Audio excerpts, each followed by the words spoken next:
Oops.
Good evening, and thank you for joining this next episode of the Huntsmen podcast.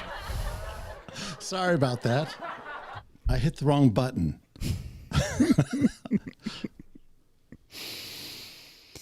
Wow. My name is Luca. Yeah, so the laughter button is right next door to the... And if you just barely touch it, it went off. I was trying to shut I think you should do that every time Drew tries to talk. Just be like... There you go. That's like Gladiator, you know? That last music part of it, you know? You know, the timing was perfect. I went to... It really was. And then I did that. So that was wonderful. It was good. Sorry. It was a setup. Drew, please continue. Start over. Start over. Re-cue. Wait. Good evening, and yeah, we got to get a little board thing, you know. Take two. A second, I'm kind of like Q2 or take three. I think take 3. 4. Yeah, there we go. Hold on, I'm having some issues getting centered here. Okay, technology, you gotta love it. Anyway, good evening. Thank you for joining the Huntsman podcast. I'm Drew. I'm joined with Yvonne and Curtis. Today is December 16th, 2020, and this is episode 002. Tonight we're going to be discussing a wide variety of different topics. We'll probably get to maybe 2 or 3 of them. I need to do a little recap on something that I missed on our first episode regarding the media. Curtis, you want to go ahead and start off, please? Oh, well, what was your recap? What did you want to... Well, Yeah. I didn't know if you had... I thought Curtis had the recap. Well, no, I do. I just wanted Curtis to see if there was any housekeeping matters or anything he wanted to talk about. No, before I we, vacuumed, so I'm good. okay, cool. One of the things, and it happened today, there was a nurse in Alaska that took one of the first vaccines for COVID-19. And she turned. No, she had a reaction, and I haven't read the article. Oh, did she? I don't. Yeah, and I don't know in what regard. And this kind of brings out two different things. I'll briefly synopsize the medical part of it. Any medication, anything that you take, there's going to be three different possibilities. You'll have a side effect, you'll have an adverse reaction, or there'll be a contraindication where the medication you won't receive it. And a side effect would be something like, when we would go and do a patient assessment and physical examination, patient history in the field, when I was a paramedic back in the dark ages, we would ask if the person is allergic to anything. Penicillin, for example, Darvon. And they would, I'm allergic to that. Well, what happens when you take it? Oh, my stomach gets upset. That's not an allergic reaction. That's a side effect. An allergic reaction would be someone, again, say taking penicillin, who has a systemic sort of allergic or anaphylactic reaction where they swell up, they can't breathe, and it's a very life-threatening situation for that. A contraindication would be somebody with a pre-existing medical condition where that medication would not be indicated. Just keep those points in mind here for a second. Now, we go to the nurse today who had received the vaccine and had some sort of reaction. I don't know what she had, what type of reaction she had. So I'm not going to say what I think she might have had or didn't have, but that kind of dovetails into what I did not cover the other night, and that is what's called cause celeb. And a cause celeb thing it's again, I believe it's French, and it has to do with one incident occurring, an isolated incident occurring, and then being blown out into, oh my God, this happens to everybody. You see what I mean? And it goes back to what we were discussing the other night about responsible, reporting, or as they would say now, responsible journalism. So I just wanted to kind of bring that out because just because one person had a reaction does not mean that everyone will. And we don't know what the reaction was that she had. And I just wanted to keep that, let people keep that in the back of their minds as we're going through the vaccination process for this horrific medical pandemic that we're facing right now. Okay, so the reaction wasn't that she was ecstatic or that she was happy. It was like allergic reaction. Possibly. Or she might have just had a side effect. I don't know. Or she might have had a number of side effects. And then, again, in a crisis, the initial set of information is not correct. Right. So we just don't know until we have a chance to flush it out. Now, on the back, to follow up with that, there had been some other people having patients having reactions to the virus. I'm sorry, to the vaccine in the United Kingdom. To what extent, I don't know. So I just don't want to sit there and hypothesize, well, they had it there, so it's going to happen here. Well, that's not necessarily true. And it really, it's an analogy that immediately comes to mind is whenever there is an active shooter situation where one person comes who wakes up and they're angry at the world and they grab whatever implement of destruction they choose to use, whether it's a gallon of gasoline and a book of matches or, a rifle or, a car, and they mow down a bunch of people. Well, let's make that thing illegal because of the fact that the idiot suspect, who was going to do something idiotic anyway, chose, that method to do, to do it. So by virtue of the fact that, you never hear anyone calling for the registration of gasoline because someone burns down a club or anything or a disco in New York City and kills 100 people. You can do a hell of a lot. You can do a lot of damage with a gallon of gasoline and a book of matches if you know what you're doing.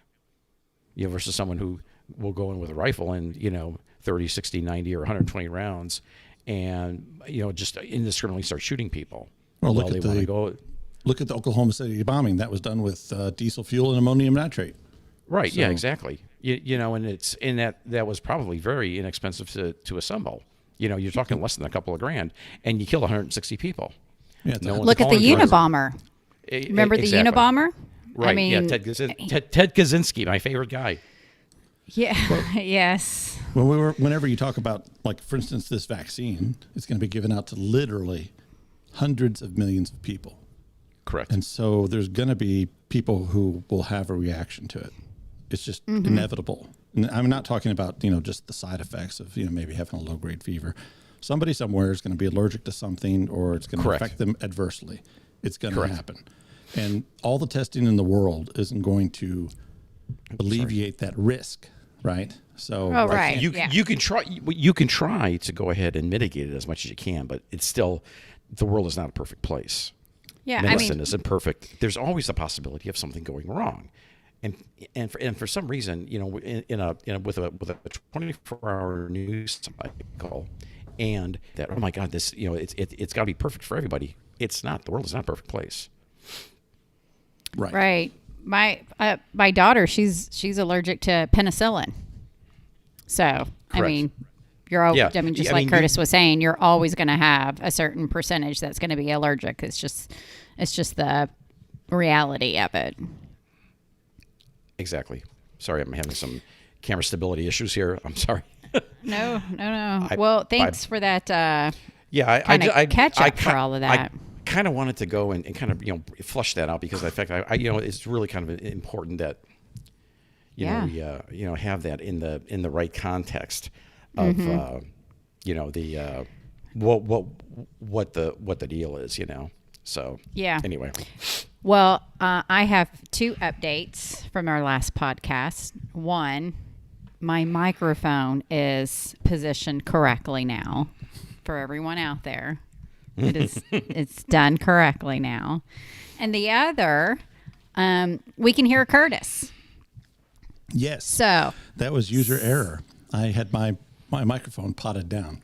So it was like, yeah, but I was able to go in and fix it for the podcast. So those listening to the podcast version should hear me loud and clear. So there's that.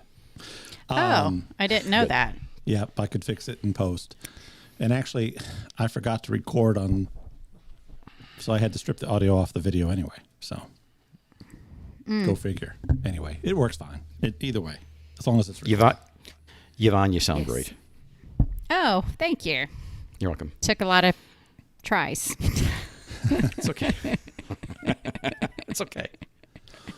So, speaking of getting reactions and things like that, tonight I kind of wanted to talk a little bit about SpaceX, going to Mars, possibly.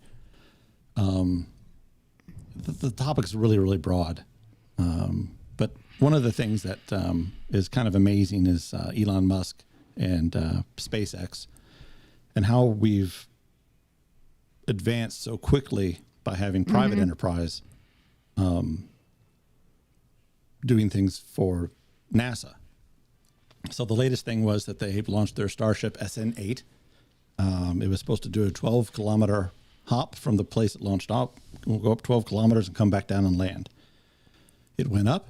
It did its belly flop maneuver, and then it blew up in a fireball in a spectacular crash. They were very, very happy with the results. Where did this occur at? Was it launched in Florida? I think that's where they have been doing it. I don't know about that particular one, but they had been launching out of Florida. But I have a question for you, Curtis. So it blew up. So was that the purpose? Were they trying to do that, or it happened, but they were like, "That's fantastic." It happened. They were trying to land it. So basically, it goes straight up, and then it comes down and it goes into a belly flop, like a prone position, where it actually has wings that are control surfaces. So it's sort of like a flying rocket using air to guide itself. And then it fires its engines, and then it goes vertical, and then it comes down and lands. Then it comes down, yeah. So, But that part did not happen, is what you're saying. it went vertical, but they had a problem with the engines. They weren't able to reignite the engines correctly or in full to get it to actually land. So it was coming down too fast and then just basically exploded. So one of the engines expelled a green flame, which they said was indicative of, I forget what it was. Anyway, something was going wrong. It wasn't getting the thrust it needed to slow down. But the fact that it went up and then did the belly flop, was able to right itself back up and almost land, was a huge success. So, okay, because that's what I was going to ask next. Like, what was the success part? So those maneuvers up to the point where it blew up, they were just ecstatic with, apparently. And so the Starship is actually a pretty big spaceship, actually, and it'll have a fairly large contingent of people in it. I've looked at some cutaways of it, and you know, it'll enable to take more people into space, and it'll be used as they'll have it so that you can take fuel up to refuel vehicles in space. It's a step towards putting somebody on Mars as a colony, and then they want to use Mars as kind of a base to go to, or on the moon. Moon. Put people on the moon, a colony on the moon, which would be a leapfrog to going to Mars. Right. Which there's some problems with going to Mars, but space flight in general is an issue. Number one, human bodies we like gravity. So the lack of gravity is an issue for any type of space flight, especially long time space. So long term, yeah. Do you guys remember they put the twins? They had a twin astronaut. They had one twin was in space and one was on the ground, and then they were basically doing medical experiments to see how one was affected that was in space and the other was not affected. Long-term problems they have is loss of bone density because we need gravity. Like, for instance, my dog just had a knee surgery, and so they cut the knee and then they screwed it together. But the fact that she's pressing on the knee and using the leg stimulates bone growth. And so the gravity and the pressure basically stimulates bone growth. Well, you don't have pressure or that gravity in space. So you start to lose bone density. Another side effect, long-term effect, was cardiovascular. So when we're in space, our hearts are designed to pump blood up to our head, and it's gravity, so it's got to pump it up there. So when there's no gravity, we're pumping too much blood to the brain, which is they found causes vision problems and things like that. So, I mean, are we destined to travel long distances in space? I'm not so sure. Right. Yeah, that's actually an interesting point, because I think for so long science fiction has shown us in space, but realistically, like what you're pointing out, but what if it's evolution? What if we eventually start evolving to adapt to the environment? Well, I mean, any species can adapt to anything, right? So, for instance, if we actually have a colony on Mars, so if you live on Mars, you would not be able to come back to the Earth because really? of the gravity problems. So if you grew up on Mars, you were born on Mars, your muscles would be used to the gravity of Mars, which is a fraction of what it is here. So without some sort of mechanical suit to help support you in our gravity on Earth, you wouldn't be able to walk around. It would be virtually impossible to, even breathing might be hard, on you trying to adapt. Mark Kelly was who you were thinking of. His brother Scott was the one that was in space. They were both NASA astronauts. Right. And Mark stayed on the ground. Scott was in the International Space Station. That's what I was looking up while we were talking here. And oddly enough, they're at an altitude above the Earth that gravity still has an effect. But they don't experience that effect because the space station has to fly at 15,000 miles an hour around the globe to keep from falling back into the back into the Earth. So that's why they're weightlessness. I mean, if they could stay in a geosynchronous orbit with some sort of rocket or thruster to keep them at this altitude, they would feel gravity. They also did a study with that astronaut. He had NASA calculate how much less so the faster you go, the less you age, right? The slower you age. So he actually had NASA calculate.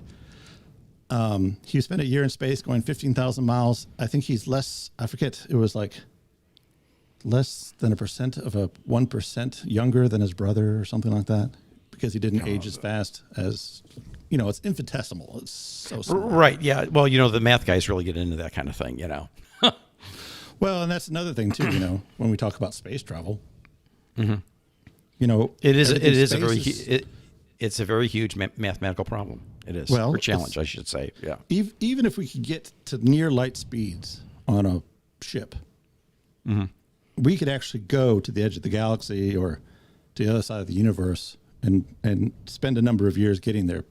But billions of years would pass by on Earth. Correct. So it would not be the same place. Yeah. You would get there and Earth would be gone. We would be gone. We'd be extinct. So you're just going there just to go, but they can't tell anybody about it because they can't phone home. So what would be the real growth? Literally would be a one-way. What? Oh, wait. Who said what?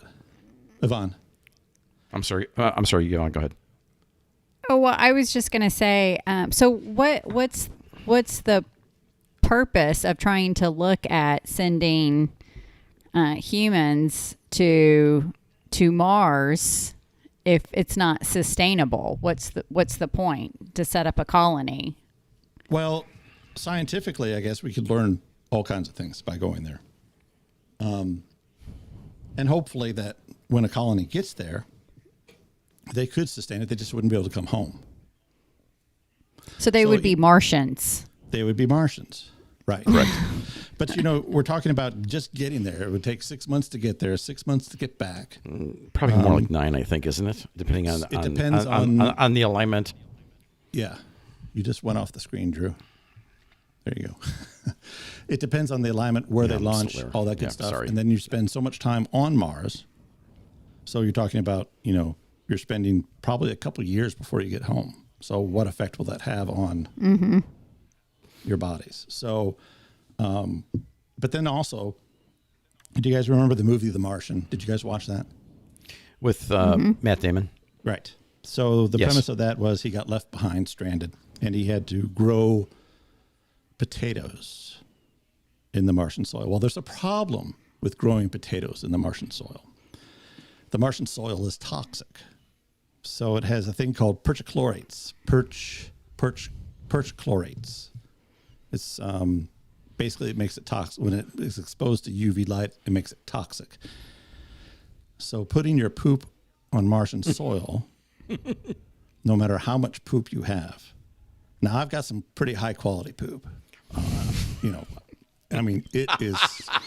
I will rival any grade cow pasture. A. Yes, it is grade A poop. Right. I would have to eat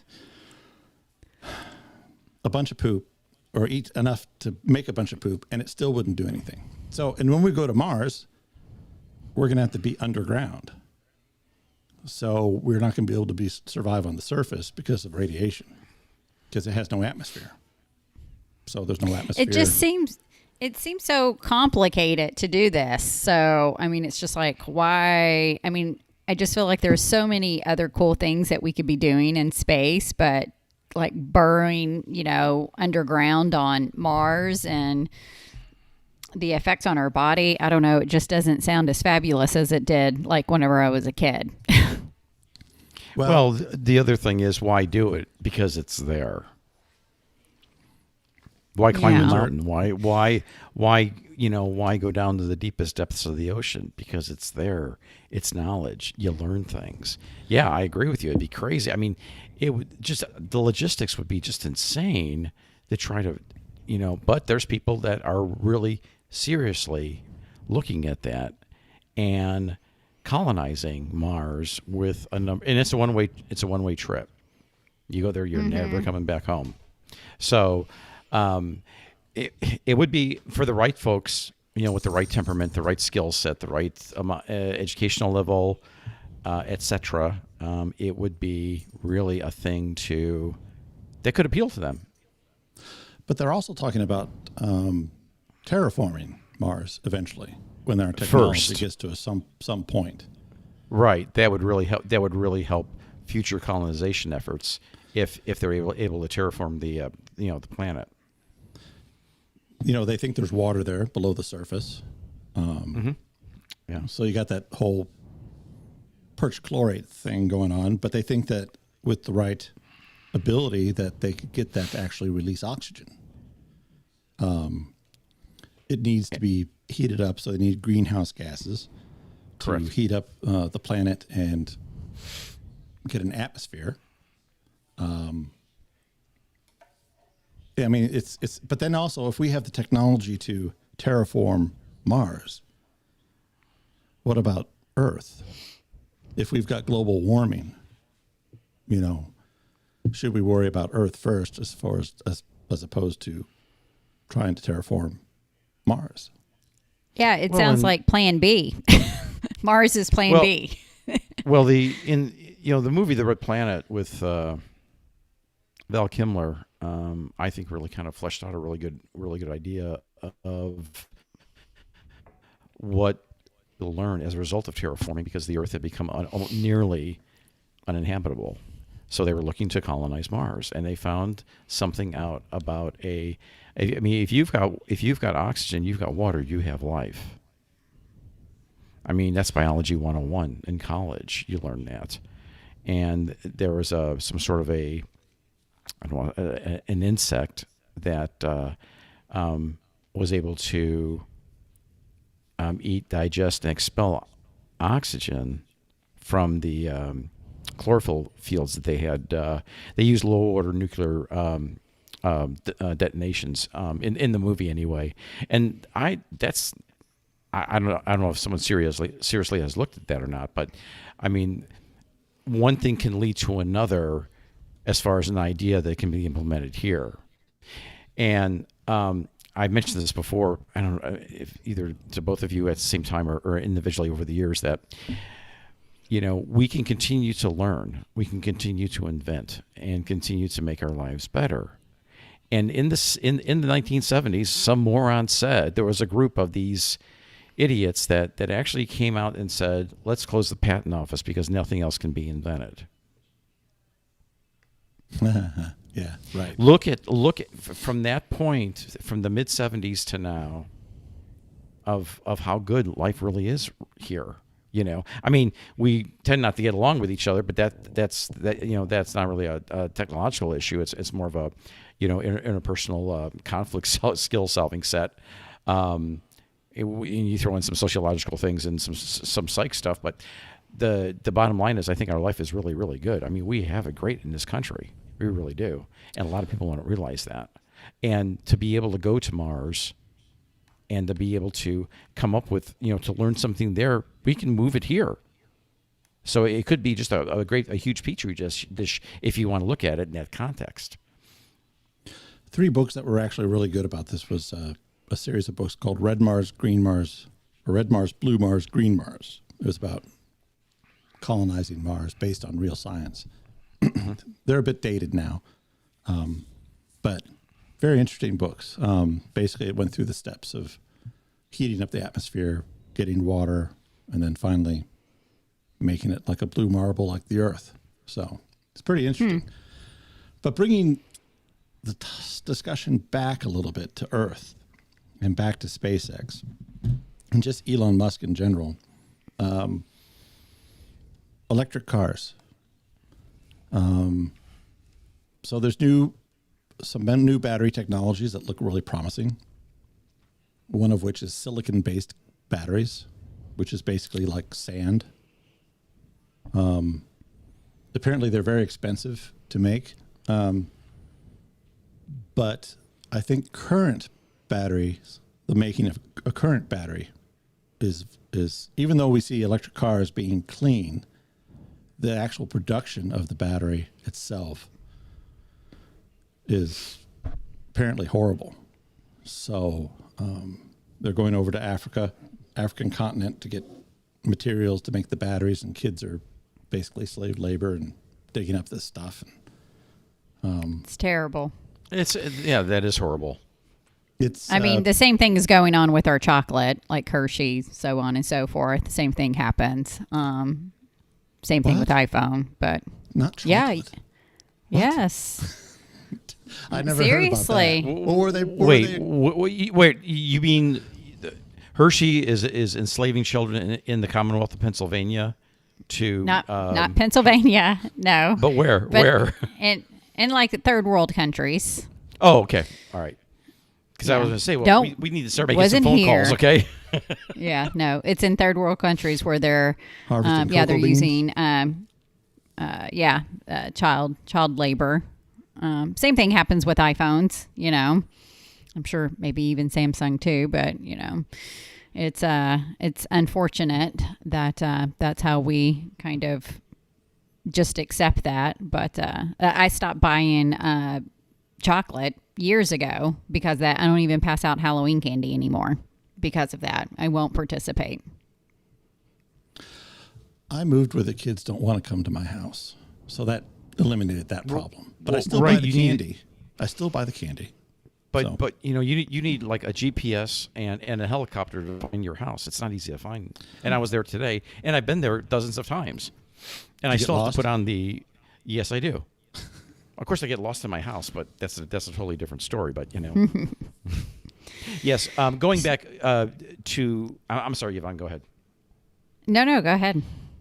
I started thinking about the electric battery, electric car, and having lived in California for a number of years, it was really we've got to do this. Now, granted, I moved into California in January of 1977, and I lived there through 1993.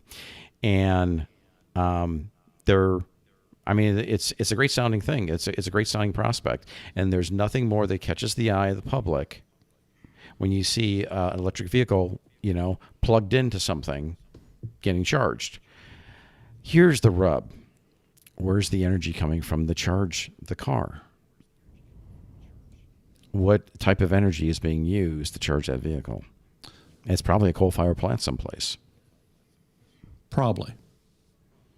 And that's it gets back to a symbolism versus substance thing of, oh yeah, this is great. We've got 10,000, 12,000 recharging stations in the state of whatever, and you know, to recharge your car. Okay, well that's wonderful.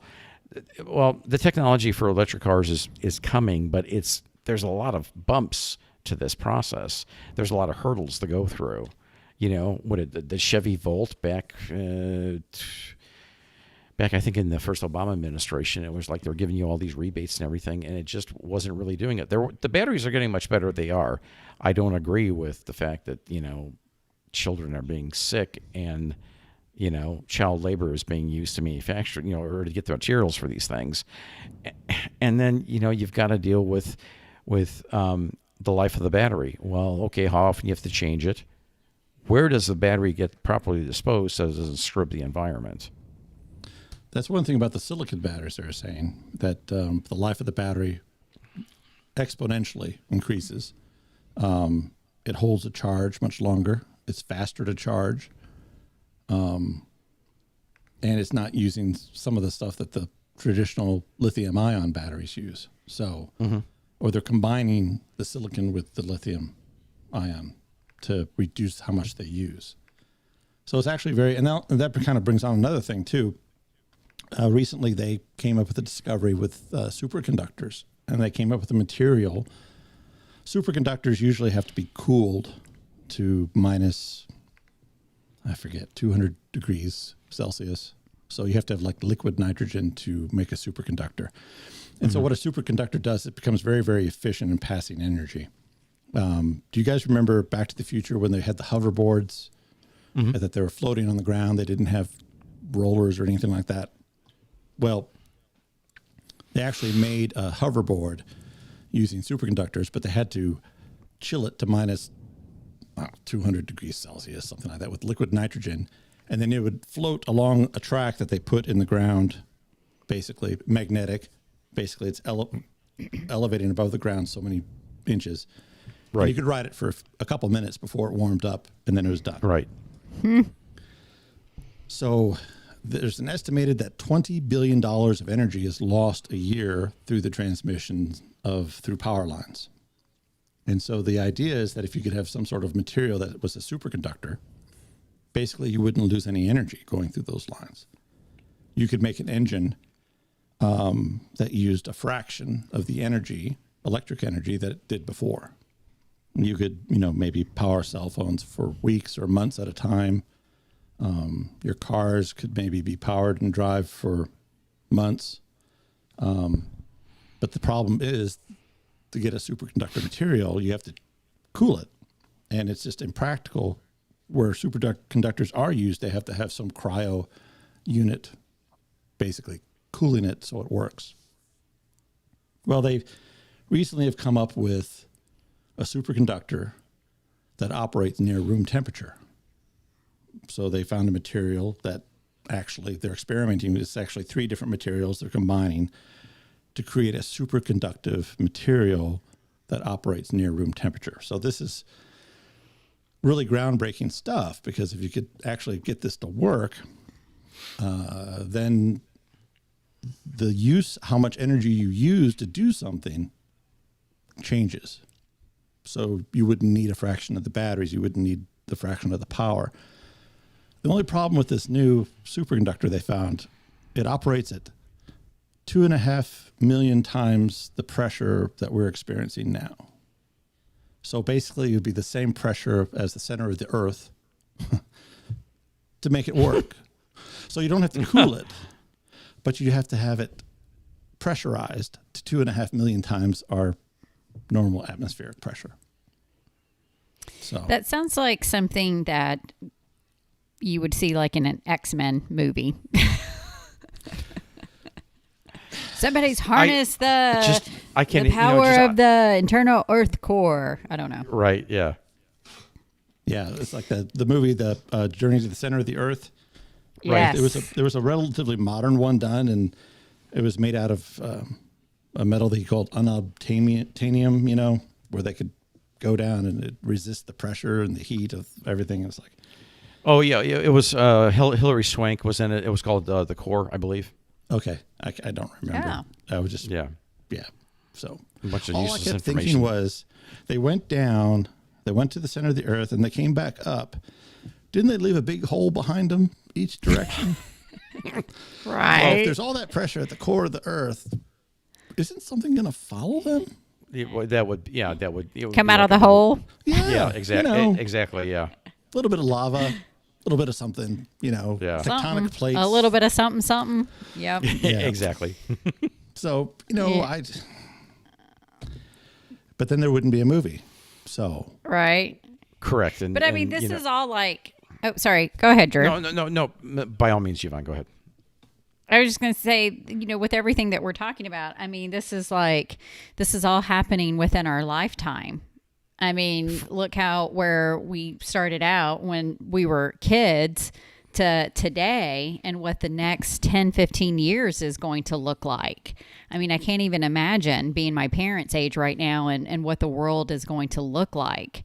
And I know that they also experienced some great leaps, right? Like, our parents, I'm assuming yours as well, they grew up with, they didn't have indoor plumbing. That didn't come until, later on in life. So, and to see that they've gone from that to, microwaves, VCRs, DVDs, to the internet, to AI, to, virtual reality, everything that we see today, I'm sure it only boggles their mind. But for us, we're probably going to see and experience the next big technology leap. And I just find that just incredibly fascinating. yeah, my 87-year-old parents love technology. Do they really? Oh my God. My mom, she wants a new iPhone 12. Okay. I like it. she didn't know how to set up an Apple ID, so I've got to do that for her. But she Yes, wants of the new course. iPhone 12 because Of course, it's got better of course. cameras. Yes. I said, Mom, Of do you course. take photos? Well, not really, but I would have it if I needed it. I'm like, okay. Yes. This thing right here, this is an iPhone 8 Plus. This thing has the ability, or had the ability, to power all the Apollo missions. I mean, the processing speed, the processing ability to run the Apollo missions, you could have done it with this phone. And this comes from the group that said in the mid 70s, we need to close the patent office because nothing else can be made. We've nothing else can be invented. What a bunch We of figured dumbasses, everything out. Excuse my language. Yeah. They recently But fired up True. one of those old Apollo computers. What's that? They actually fired up one of those old Apollo computers not too long ago. And Did it they still really? worked, didn't it? It still worked. They had to get, they had some sort of cartridge with the programming on it, and they had to borrow that from a museum. Mm-hmm. And they were skeptical. They put it, they didn't know if Yeah. they wanted to do it, but it fired right up. Yeah, old things Interesting. work. Old things do work well. And Yeah. Yvonne, to jump on what you were saying, and I think that the best is yet to come. I really do. Mm-hmm. Yeah, it's going to be unbelievable. It is, and we live in such a fantastic time and age of wonderment of what can really, the good things that will happen. I Yeah, just want to know absolutely. when the aliens are coming. Well, so do I. Yeah, but Well, we're gonna find back out to when we start fueling hanging out in a space. Electric car, real quick. Well, let's look at the numbers. Okay, so in space, people always wondered, are we being visited by aliens? Mm-hmm. Okay, so in the universe, there's over 1 billion trillion observable stars. Mm-hmm. That's 1 billion trillion observable stars. That's more than our national debt by a little bit. Not by much, but a little bit. There's 300 million potentially habitable planets in our galaxy. Wait, there's 300. You said 300 million? 300 million in our galaxy, habitable planets, they think. This is all best guesswork, right? So, Well, yeah, exactly. what's habitable? Is something going to eat you? You can, who knows? We just don't know, right? If you look at habitable planets in the universe, they're saying there's 40 billion habitable planets in the universe. So if I were in Vegas and you could verify it, I would bet that there's got to be something out there that's living. How intelligent, I don't know. Right. Is it really the little green man, or, as the folklore, if you will? I mean, yeah, there's got to be something. But so here's one thing that I want to throw out there. I do believe in life somewhere else outside of Earth. I have a hard time kind of wrapping my brain around the whole aliens thing, and maybe because it just scares me. So I don't want to admit that it exists. But I watched a documentary. I love documentaries. I watched a documentary, and it's basically about a guy who came out. Well, it was about a lot of things, but a guy came out and said that he worked for the government, and his entire job was to fake alien evidence. And the whole point of that is to make the people that are saying, I saw a UFO, I had some type of encounter, to create this perception that it's all fake and they're crazy. I mean, that's nuts to me. I mean, this was a government official, and that was his job. That was their department, was to fake UFO evidence in order to make other people who say that they've seen or experienced, to make it seem like they're all crazy. Well, when you have people who say they saw something and they saw a UFO, UFO stands for unidentified flying object. Mm-hmm. So it means you can't tell what it is. You don't know what it is. It could be anything. Exactly. Drew, you were in law enforcement. I thought you were going to say, Drew, you've seen an alien. Right. I was like, really? I'm waiting for this. That's the next thing that's coming up. Yeah, go ahead. But one of the worst things you can do, I mean, when you talk about eyewitness accounts are just sporadic.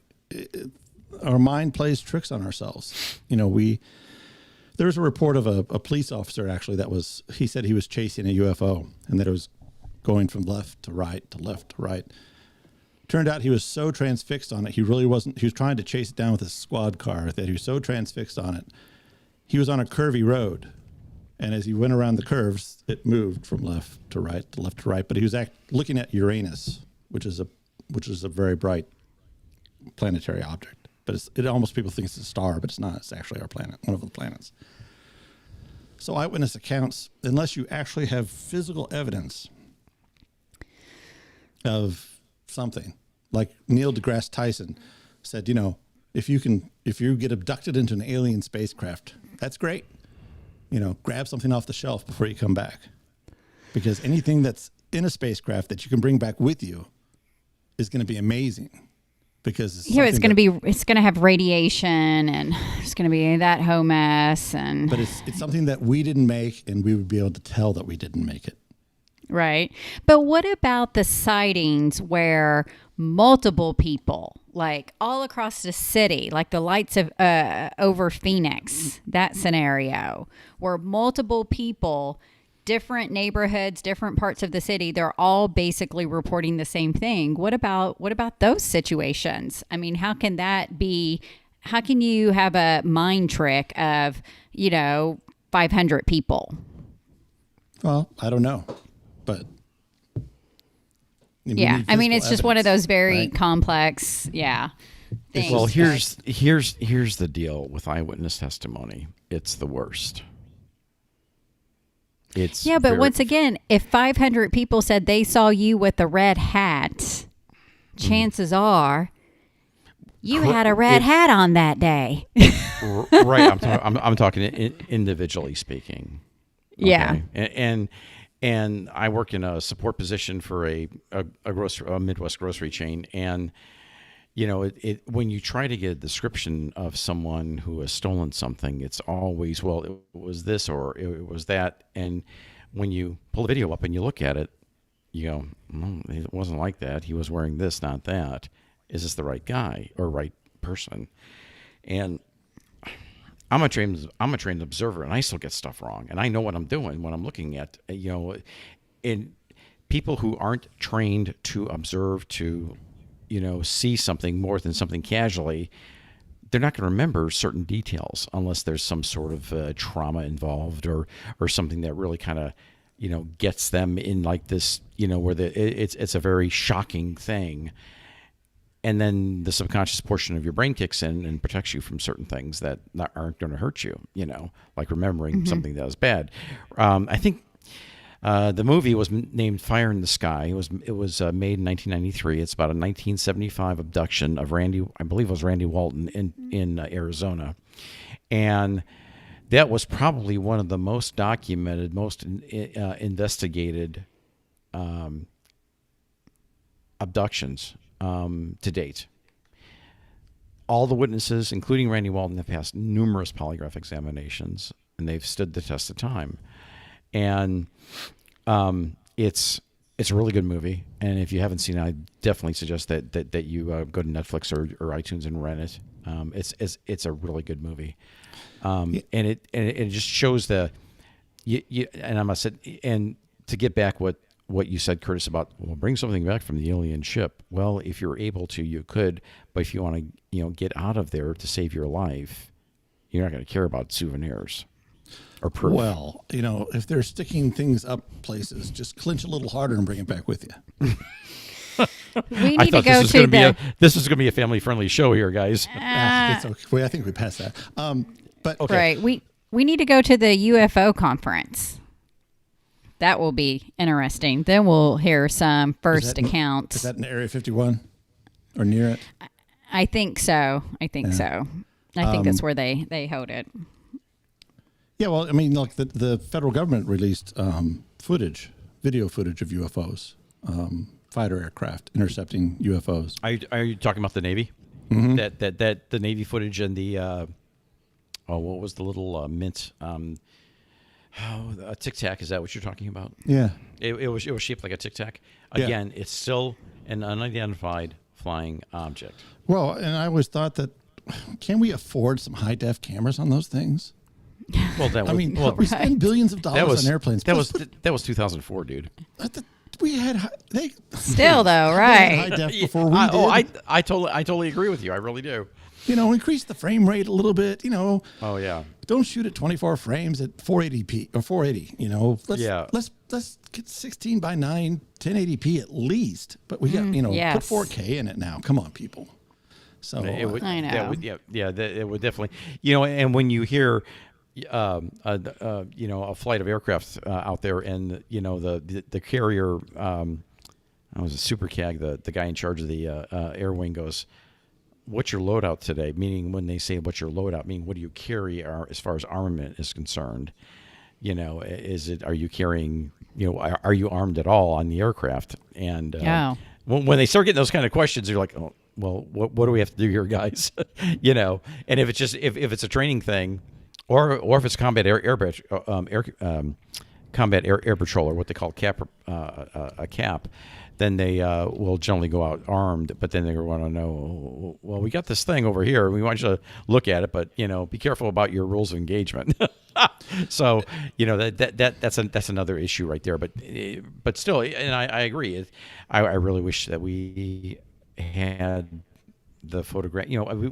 I mean, I'm looking through a camera right now that costs $119. That's 4K. Okay.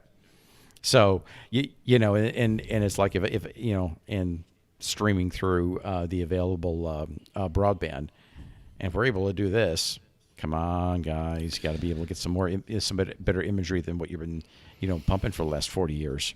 And right. They also talked about aliens that are visiting us. There'd be mostly I can't remember who it was saying that if aliens were visiting us, that it probably wouldn't actually be the aliens themselves. It would be probes that they would send over a long distance first before they actually came to really abduct us, turn us into their slaves, Well, I mean, and if we could, some say that they've been visiting us since the beginning of time. Well, which would be very easily done because the way space travel is and how time passes, Right. If they're an advanced species, maybe they came here 1 million years ago, and then went back home. It was only a few months for them, but then they're coming back, and it's, here it is again. So. Yeah. I mean, I watch Ancient Aliens, and there's alien DNA out there in some of us. So. Well,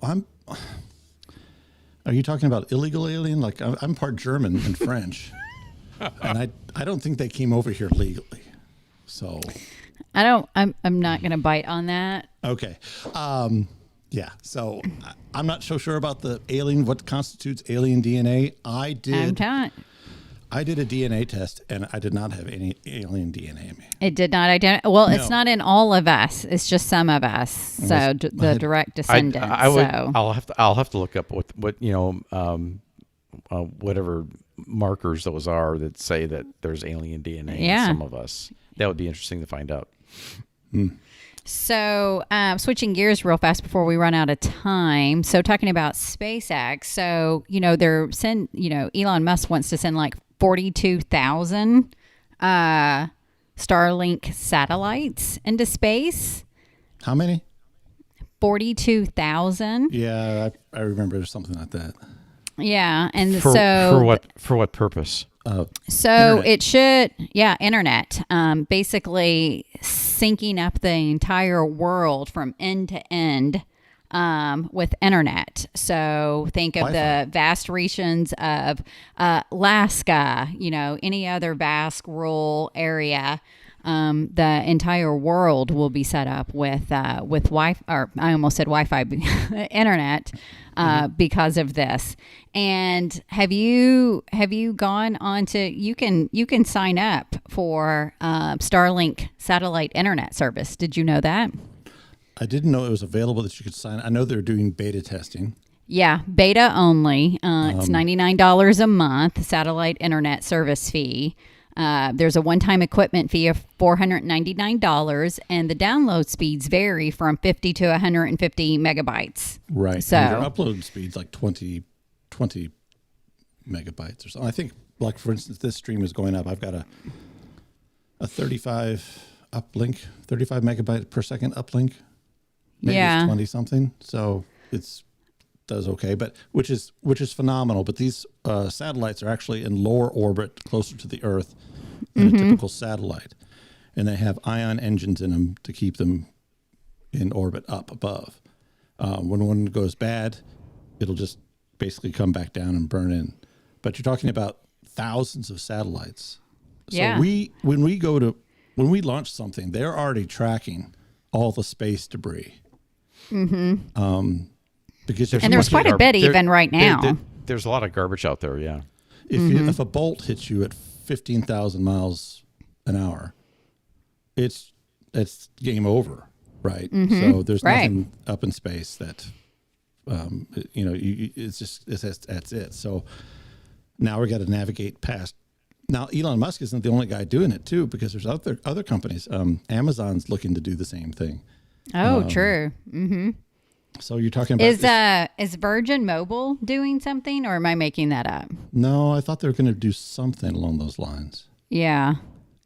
So yeah, I mean, it's I don't know, but yeah, you've got a good point in terms of the space junk and debris falling out of the orbit.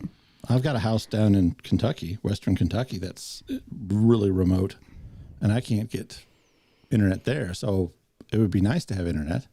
You know, it's going up. I mean, we can't stop it, but there's no international laws or treaties or anything like that that's preventing them from putting these tens of thousands of satellites up there. And I just wonder how it's all going to play out. Well, there is a kind of a good thing, a silver lining to the cloud, so to speak.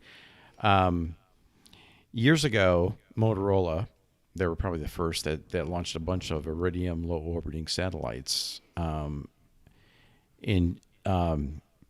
believe they're in a geosynchronous orbit around the planet, and what they're used for is for telecommunications. Motorola, they make, and I've used satellite telephones when I was in Iraq and Afghanistan, and they worked really well when my cell phone wouldn't.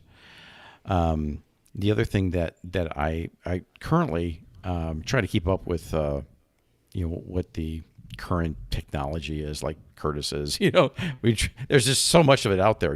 I'm sure you have a real good interest in the subject matter as well, Yvonne.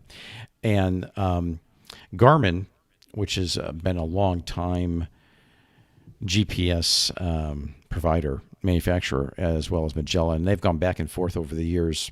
And Garmin they make a lot of wonderful different products. I carry something called a iExplorer, and I'm able to use the device to hook up with an Iridium satellite if I get hurt or lost, when I'm outdoors, by just merely pushing a SOS button.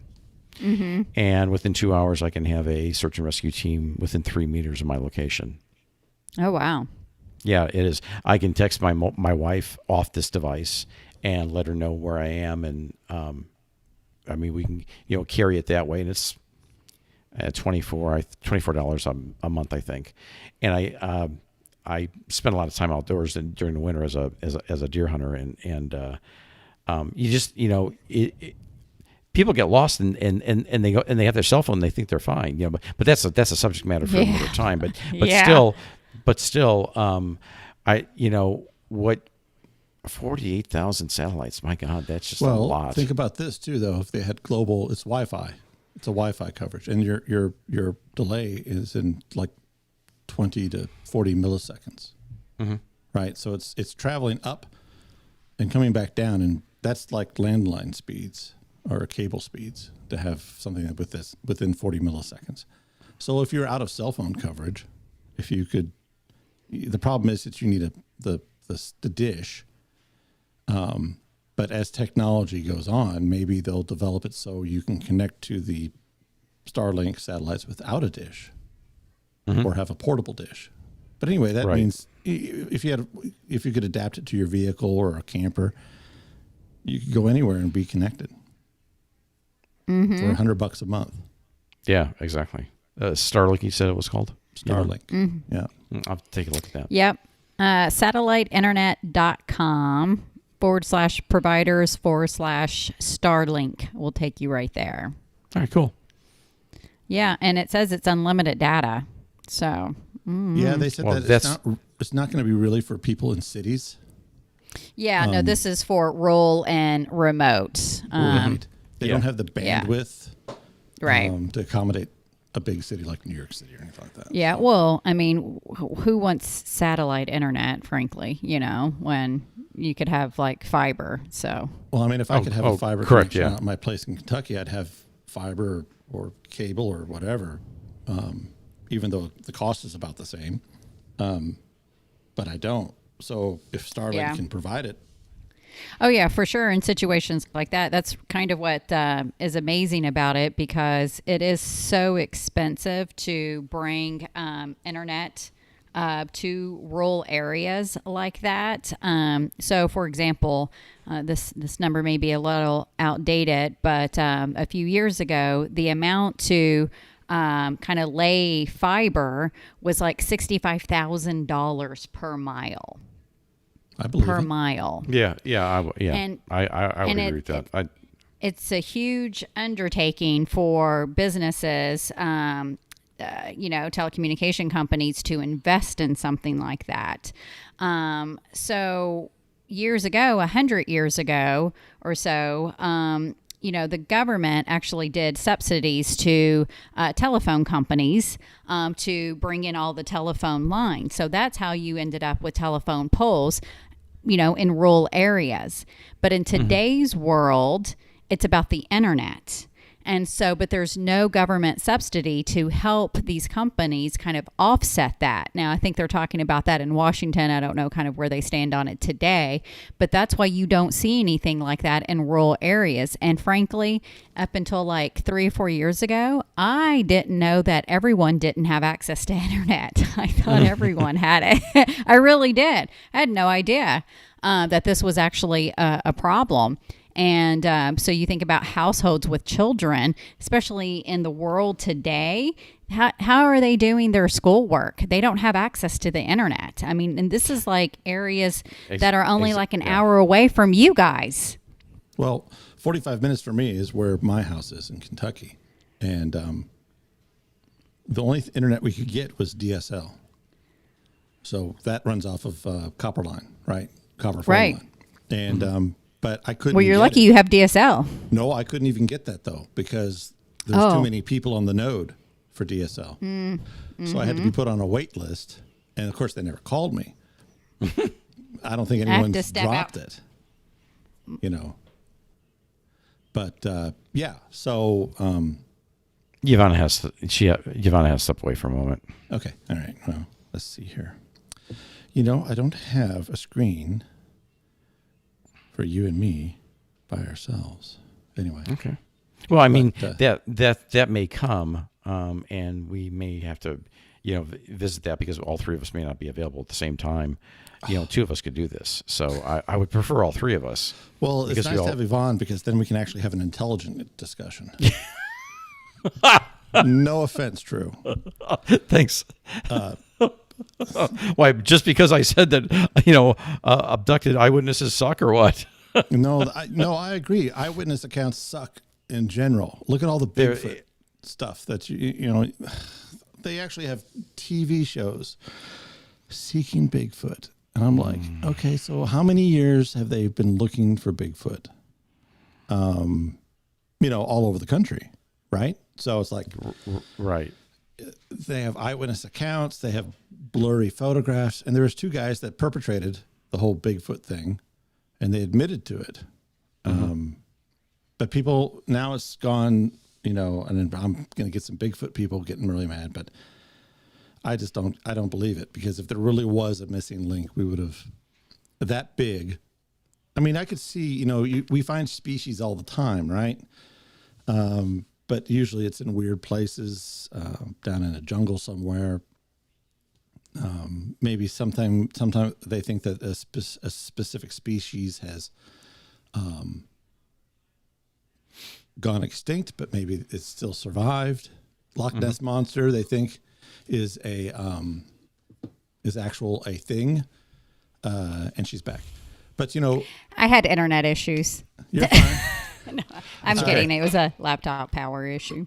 We're talking about Loch Ness Monster now. So I mean, oh, good. yeah. Well, we're talking about eyewitness accounts like Bigfoot, for instance. I'm sorry, I don't believe that there's a Bigfoot out there. So I don't think either. A couple guys perpetrated it. It was great. They did it for years. They made bank off it probably. Again, eyewitness accounts. Well, I saw him or I heard him. Yeah, they've never found any bones, really. Bones? Like there's no remains at all. I was telling Drew, species go extinct all the time. But Bigfoot's a big guy. So we're talking 7 feet tall, hairy. I'm sure he smells, because I know he doesn't shower, right? So that's what they say. Stinks. Right. So, and then, like Loch Ness Monster. They, Nessie, they want to say that Nessie is maybe a prehistoric animal that's somehow surviving in the depths of Loch Ness, and that it's swimming between Loch Ness and the ocean, that there's underwater passage somewhere. Mm-hmm. I'm sure it's I don't good believe for the that tourist either. trade. Yeah. So, You what? yeah, but anyway, but it goes back to eyewitness accounts. Correct, eyewitness accounts suck, And, yeah, they really do, and I'm sure we'll have an episode regarding Bigfoot and cryptics. But I'm going to try to find a Bigfoot expert, and I'm going to get a paranormal expert too. So that's up Yvonne's alley. We want an alien expert too. We want it all. Okay, I will say this regarding Bigfoot. That's really going to fry your mind tonight. There's over 100 DNA samples that have been obtained regarding that creature. And that's as far as I'll say right now, because I save it for the show, Drew. Yeah, I'm going to.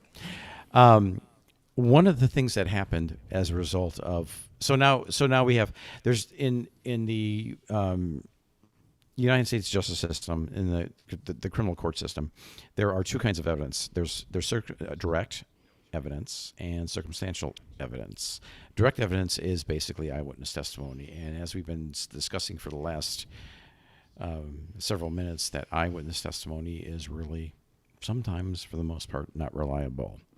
So we go to circumstantial evidence, and that is like a fingerprint found at the scene of the crime matched to a suspect. Or now, because of the advent of DNA, DNA samples being obtained. Okay?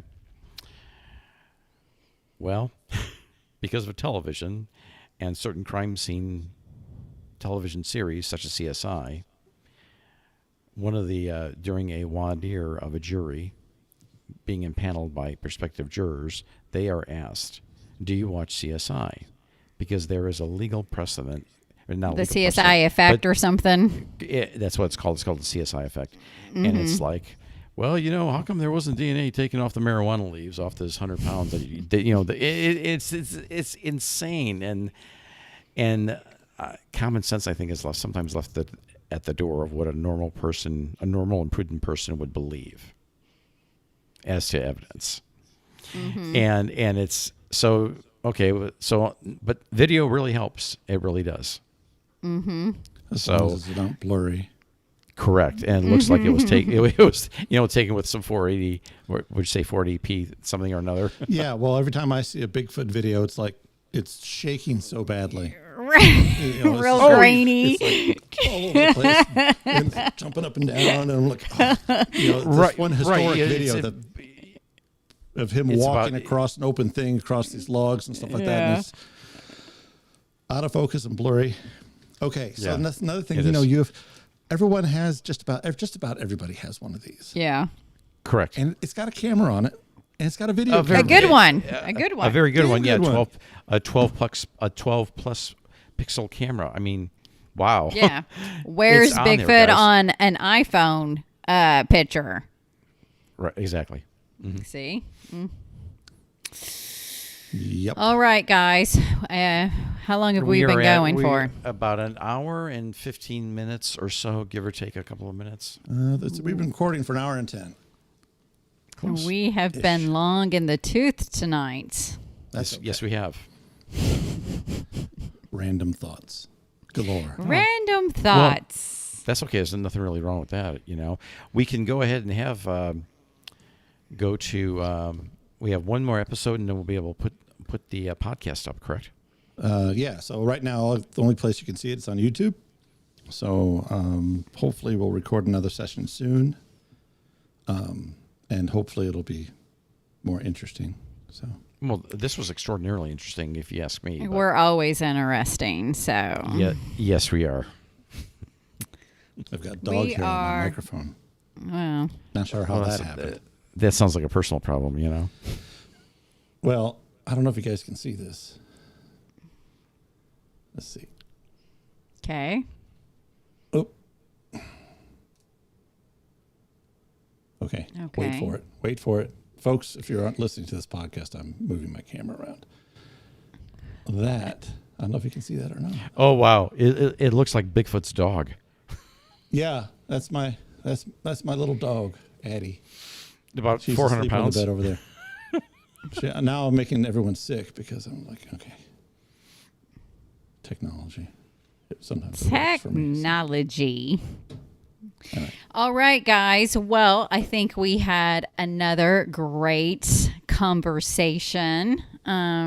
Looking forward to the next one. So we'll really have to come out of the gate with a big bang on this, on that third one. Because is that one? So once we do the third one, is that when we're officially? I think Drew just said this. But Yeah, we'll be officially up as a podcast. I will put us on the listings and everything like that. So. Yes. all And I'm right. going to So try to we get us a guest. for that one. Yes. Oh, okay. Yvonne, you wanted to talk about the Ouija board. I'm going to try to get our Ouija board guy on for that one. Ouija board. And, Yep. and I really got to get with you, Yvonne, to talk to you about that too. So before we have our next So I'm trying to adventure. find Ouija board, something paranormal, Yeah. anything. So we'll see. It might be just us again. So, but Well, Well, that's all right. We can carry this, man. We can do it. I could think of worse things. I really could. So I And was this is a actually talking very to my enjoyable son today, and we were experience. talking about my So parents' house. yeah. You're talking about your parents' house? What? Yeah, the internet actually keeps cutting out on my end. Okay. But yeah, so I don't know how much you guys heard. So I was talking to my son about my parents' house, something completely unrelated, and he was like, "Yeah, their haunted house." And I was like, "Did you have an experience in there?" And he started telling me stuff, and I was like, "Did you know that I played the Ouija board in there whenever I was younger?" And he was like, "Well, thanks a lot, Mom. You caused this." hopefully one thing has nothing to do with the other. Oopsie. My sister claims she saw a ghost in Hawaii. In Hawaii? Yep. At an old home, historic home in Oh. Hawaii. Somebody had passed probably away there. wanted to hitch a ride to to come back to the big land over here. Yeah. Apparently he died as a young man over there in Hawaii, well-to-do family, and he's friendly, but she said she Oh, swore well, she saw good. him. Yeah, so. But my sister's crazy, so, Don't say that, Curtis. she's not going to listen to this, but it's true. Curtis. I'm telling you, crazy as a bedbug. Bedbug. That's actually, yeah, I experienced that on my job on a daily routine. Crazy people. Bedbugs. Yep. No, she's not crazy. I mean, I like her. I give her a bad time. You're but, teasing. You're just being funny, I'm sure. Sure. Okay, it is now 8:20 Central Time, and we want to thank those who have listened to Who've the stuck with podcast us. all along. Yes, for our second episode of the podcast, the Huntsmen podcast with Yvonne, Curtis, and I'm Drew. We want to thank you for your time. Make sure you check us out on YouTube, the Huntsman podcast. If you actually want to see us, not that you would want to see Drew or I. Yvonne is not hard on the eyes, so if you just come and take a look, So I could wear some more provocative clothing if you really wanted me to, but I think No, then we'll start getting email about. Please don't have the old guy, not the old guy, but the other old guy take off his clothes. Okay, just let's leave him dressed. All right. I'll have to. Yeah, I need music and a pole. I could put that right behind me. As the podcast, the longer it's on, the more clothes that Drew or Curtis has taken off. That's right. At the end of it, I have to take off an he's article got on his every white 10 minutes socks. We go on, so I'll just be bundled up. Yeah, exactly. Yeah. Strip podcast. It's a new game. Yeah. Yeah, we may have to have a drinking podcast where we're like, drinks Drew is already tonight. drinking bourbon. I know. That's why it made me think of it. I'm He's like, not he's sure. drinking. Well, yeah. I mean, it's a volunteer thing. It's supposed to be fun, Yeah. Well, the only problem with me. Oh, sorry. Go ahead. There was a number. I mean, I've got probably 500 different YouTube channels I followed over the years, and one of them is these two guys, Mike and Joe. It's ourbigdumbmouth.com, and they actually did a number of years early on where they were both just really loaded and doing these things, and it's just like I don't even know how we could even really talk to each other under that level of inebriation, Well, I would have to constantly go pee, so I think I could. If I were drinking like a beer or two, it'd be like talking about your sister is right one back. thing, but my God, you're talking about your bodily function. So Yvonne, if you were drinking, what would it be like? My motor functions go. Like I start slurring my words. Like I'm just after a couple drinks. Like I start slurring my words. I can't keep a hold of a drink. I may drop it. So it just goes. I feel fine, but I just suddenly just start slurring words, and people are like, "What are you saying?" And I'm like, "I don't know." That's why they have sippy cups for adults. So I got to be And careful. bibs. And depends. I'm drinking water. Sure. So I mean, not that I wear them. I not that often, at least. So Well, I mean, But- only when you're drinking, All right, guys, let's wrap it up. so you can power through. Let's go